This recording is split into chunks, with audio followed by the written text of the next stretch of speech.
तो इस तीसरे भाग वीडियो में परमाणु संरचना का अति लघु उत्तरीय प्रश्न का हम संपूर्ण हल करेंगे, यानी प्रश्न संख्या 21 से लेकर 33 तक। तो चलिए शुरू करते हैं। प्रश्न संख्या 21। तो ये रहा प्रश्न। संकेत 14(7n) में परमाणु संख्या और द्रव्यमान संख्या बताएं। तो ये नाइट्रोजन तत्व का संकेत है। इसे ऊपर वाले को कहा जाता है द्रव्यमान संख्या और नीचे वाले को कहा जाता है परमाणु संख्या। तो आपको इस प्रकार देखना है। तो ये रहा एक सोडियम का दिया हुआ है, ऊपर वाले को कहा जाता है द्रव्यमान संख्या और नीचे वाले को कहा जाता है परमाणु संख्या, और इसे कहा जाता है तत्व का संकेत। ठीक है, तो ये आपका आंसर हो जाएगा। परमाणु संख्या बराबर 7 और तथा द्रव्यमान संख्या बराबर 14। इसके बाद देखते हैं प्रश्न संख्या 22। तो 22 नंबर प्रश्न में है हाइड्रोजन परमाणुओं के नाभिक में क्या होते हैं। तो ये आसान सा प्रश्न है, तो इसका आंसर आपको इस प्रकार लिखना है। हाइड्रोजन परमाणु के नाभिक में केवल एक प्रोटॉन होता है। इसका मतलब उसमें न्यूट्रॉन नहीं होता। तो आपको ये बात भी ध्यान रखना है कि एक प्रोटॉन होता है, इसका मतलब इलेक्ट्रॉन भी एक होते हैं, क्योंकि इलेक्ट्रॉन और प्रोटॉन दोनों संख्याएं आपस में बराबर होती हैं। ठीक है, उनके नाभिक में क्या होता है, एक प्रोटॉन होता है और कक्षा में जो ऑर्बिट में इलेक्ट्रॉन होते हैं, न्यूट्रॉन नहीं होता। इसके बाद देखेंगे प्रश्न संख्या 23। 23 नंबर प्रश्न में है किस कण में द्रव्यमान होता है परंतु आवेश नहीं होता। तो ये तो काफ़ी आसान सा प्रश्न है। तो हम लोग जानते हैं कि जो न्यूट्रॉन होता है उस पर कोई आवेश नहीं होता, वो उदासीन होता है। तो इसका आंसर होगा न्यूट्रॉन। ठीक, न्यूट्रॉन का द्रव्यमान तो होता है, ये प्रोटॉन के द्रव्यमान के बराबर होता है, लेकिन इस पर कोई आवेश कोई चार्ज नहीं होता है। इसके बाद देखेंगे प्रश्न संख्या 24। प्रश्न संख्या 24 है एक कण यानी अल्फ़ा कण क्या होते हैं। हमें यहाँ अल्फ़ा कण के बारे में बताना है, क्या होते हैं ये। तो अल्फ़ा कण मुख्यतः हीलियम नाभिक होते हैं। क्या होते हैं, हीलियम नाभिक होते हैं, और ये रेडियो एक्टिविटी यानी रेडियो सक्रिय अभिक्रिया में नाभिक के विखंडन के फलस्वरूप अल्फ़ा कण निकलते हैं। ये एक प्रकार की ऊर्जा कहलाती है। अल्फ़ा कण, बीटा कण और गामा, अल्फ़ा बीटा और गामा निकलते हैं। तो यहाँ अल्फ़ा कण हीलियम के नाभिक होते हैं जो रेडियो सक्रिय अभिक्रिया के नाभिक के विखंडन में निकलते हैं, और इसका आवेश कौन सा होता है, +2 होता है, और इसका द्रव्यमान 4 होता है। ये आपको लिखना है। इसके बाद देखेंगे प्रश्न संख्या 25 नंबर। 25 नंबर प्रश्न में किसी तत्व के परमाणु के नाभिक में 3 प्रोटॉन तथा 4 न्यूट्रॉन हैं, उस तत्व की द्रव्यमान संख्या बताएं। तो जैसा कि हम लोग जानते हैं कि द्रव्यमान संख्या ही होती है प्रोटॉनों की संख्या प्लस में न्यूट्रॉनों की संख्या। तो सिंपल तरीके से दोनों का योग कर देंगे, द्रव्यमान संख्या हम ज्ञात कर सकते हैं आसानी से। तो A बराबर P + N। P कितना है, तो प्रोटॉन है 3, और न्यूट्रॉन कितना है, तो न्यूट्रॉन है 4, यानी 3 + 4 बराबर 7। इसका आंसर हो जाता है। इसके बाद देखेंगे प्रश्न संख्या 26। प्रश्न संख्या 26 इस प्रकार है L कक्ष में कितने इलेक्ट्रॉन उपस्थित हो सकते हैं। तो इसके बारे में हम जान लेते हैं कौन कौन से कक्ष होते हैं। तो किसी परमाणु के जो कक्ष होते हैं इलेक्ट्रॉनों की व्यवस्थित करने के, उसे 4 भागों में बांटा गया है। पहला होता है K, L, M और N। तो ये पहला हो गया K, L, M और N।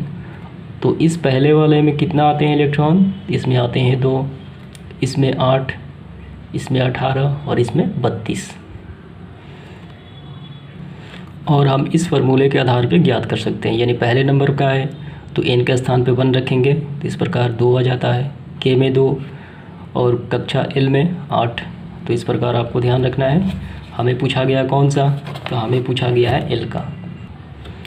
तो L कक्षा में कितने इलेक्ट्रॉन आ सकते हैं, तो इसमें आ सकते हैं L कक्षा में 2 इलेक्ट्रॉन। इसके बाद देखेंगे प्रश्न संख्या 27। तो 27 नंबर प्रश्न में है सोडियम तथा क्लोरीन के इलेक्ट्रॉनिक विन्यास लिखिए। तो ये काफ़ी आसान सा प्रश्न है। तो किसी भी तत्व का इलेक्ट्रॉनिक विन्यास लिखने के लिए हमें उसका परमाणु क्रमांक ठीक जानना काफ़ी महत्वपूर्ण हो जाता है, उसे याद होना ही चाहिए, तभी हम उसका इलेक्ट्रॉनिक विन्यास लिख सकते हैं। तो आइए हम बारी बारी से दोनों का इलेक्ट्रॉनिक विन्यास लिखते हैं। सर्वप्रथम हम लिखेंगे सोडियम का इलेक्ट्रॉनिक विन्यास। तो यहाँ पे है सोडियम का क्रम परमाणु संख्या कितना होता है, तो ये होता है 11।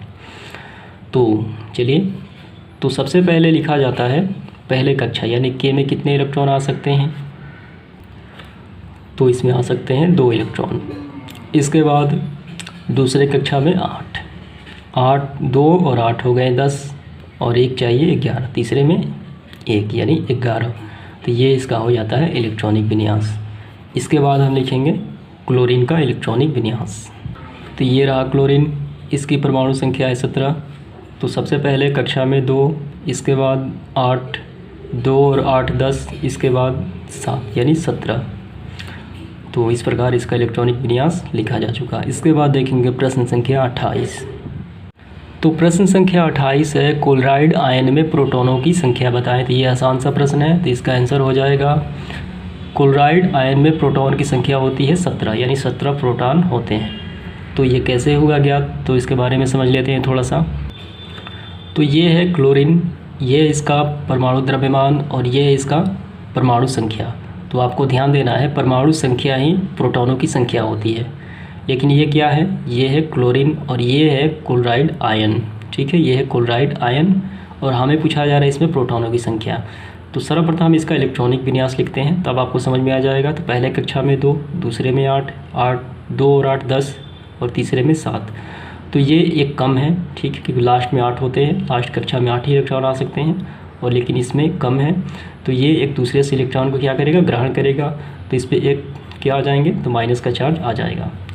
तो आपको बताइए कि ये बताइए कि आपकी जब इलेक्ट्रॉन दूसरे से ग्रहण करेंगे तो इलेक्ट्रॉन की संख्या तो बढ़ेगा लेकिन प्रोटॉन तो नहीं बढ़ेगा। ठीक है, आपको समझ में आ गया होगा। जब वो दूसरे से इलेक्ट्रॉन को ग्रहण करेगा तो कौन सी संख्या बढ़ेगी, तो वो बढ़ेगी इलेक्ट्रॉनों की संख्या, ना कि प्रोटॉनों की संख्या।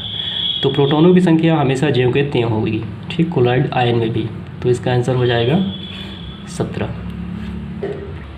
और एक बात यहाँ समझ लेते हैं, ये द्रव्यमान संख्या कितना है, 35। तो आप बताइए इसमें न्यूट्रॉन कितने हैं, तो न्यूट्रॉन कितने हो जाते हैं। तो द्रव्यमान संख्या कहलाती है प्रोटॉनों की संख्या और न्यूट्रॉनों की संख्या। अगर प्रोटॉन है 17 तो न्यूट्रॉन हो जाएंगे 18। ठीक है, तो वही चेंज होगा क्योंकि हमें यहाँ पूछा गया है प्रोटॉन, तो ये चेंज नहीं होगा। तो इसका आंसर आपको लिखना है 17 प्रोटॉन। इसके बाद अगला सवाल देखते हैं। प्रश्न संख्या 29 है क्लोरीन की परमाणु संख्या 17 है, इस तत्व की संयोजकता बताएं। ये काफ़ी आसान सा प्रश्न है, हमें क्लोरीन की संयोजकता बतानी है। तो किसी भी तत्व की संयोजकता हम बताने के लिए सबसे पहले उसका इलेक्ट्रॉनिक विन्यास लिखना होता है। तो हम क्लोरीन का इलेक्ट्रॉनिक विन्यास लिखेंगे। तो पहले कक्षा में आते हैं 2 इलेक्ट्रॉन, दूसरे में 8 तो हो गए 10 और यहाँ है 17। तो और कितना जोड़ दे के 17 आ जाए, तो हम जोड़ना पड़ेगा हमें 7। ठीक, तो 2 और 8 10 और 7 17। तो हमें याद करनी ही संयोजकता। ठीक, तो यहाँ आप बताइए, हम जानते हैं कि अंतिम कक्षा में 8 इलेक्ट्रॉन आ सकते हैं। ठीक, तो यहाँ है 7 तो हम 8 से माइनस कर देंगे। ठीक, 8 - 7 कितने आ गए, 1 कम है। तो इसकी संयोजकता हो जाएगी 1। तो प्रश्न संख्या 30 को पढ़ लेते हैं।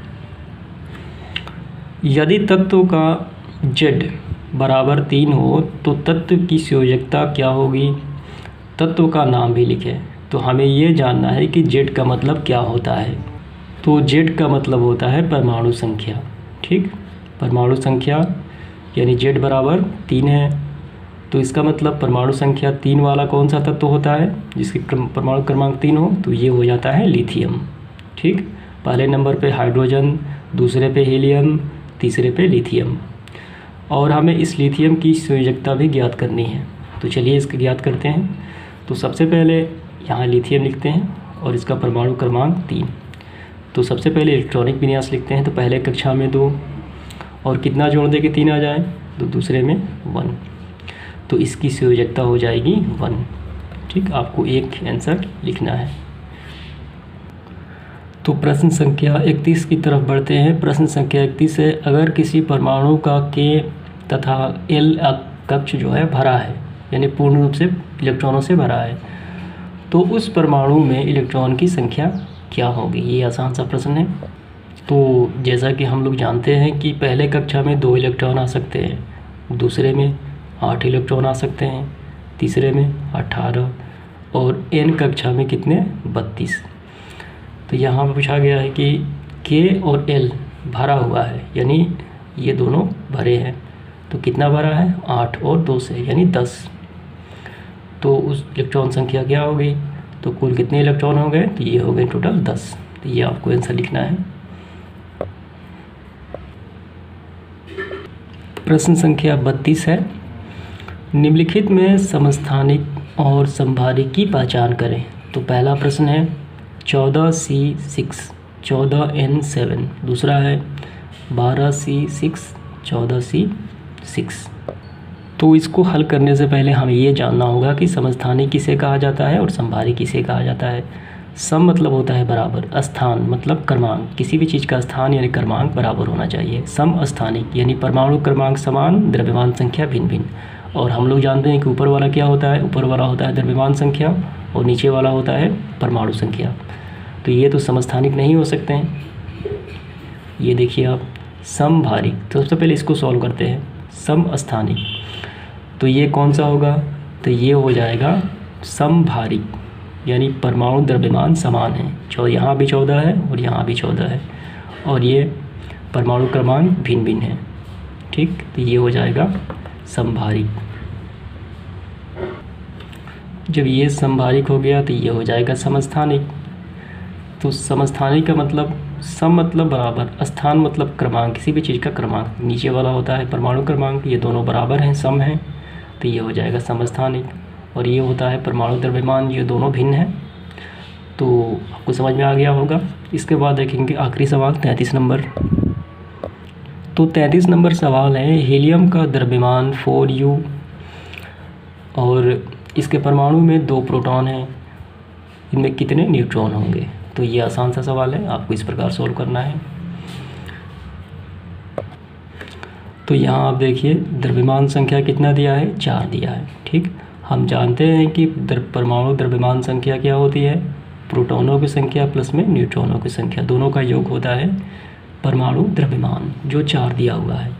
और यहाँ पे एक और दिया है, परमाणु में 2 प्रोटॉन है, प्रोटॉन संख्या कितना है, ये हो गया 4 और प्रोटॉन की संख्या हो गई 2। तो न्यूट्रॉन कैसे ज्ञात होगा, दोनों का योग है 4। तो टोटल यानी इस टोटल में से, ठीक, परमाणु द्रव्यमान संख्या में से हम इस प्रोटॉन को घटा देंगे, 4 - 2 बराबर 2 न्यूट्रॉन। तो इस प्रकार ये इसका आंसर 2 होगा। तो आज की वीडियो में हम लोग अति लघु उत्तरीय प्रश्न संपूर्ण कर चुके हैं।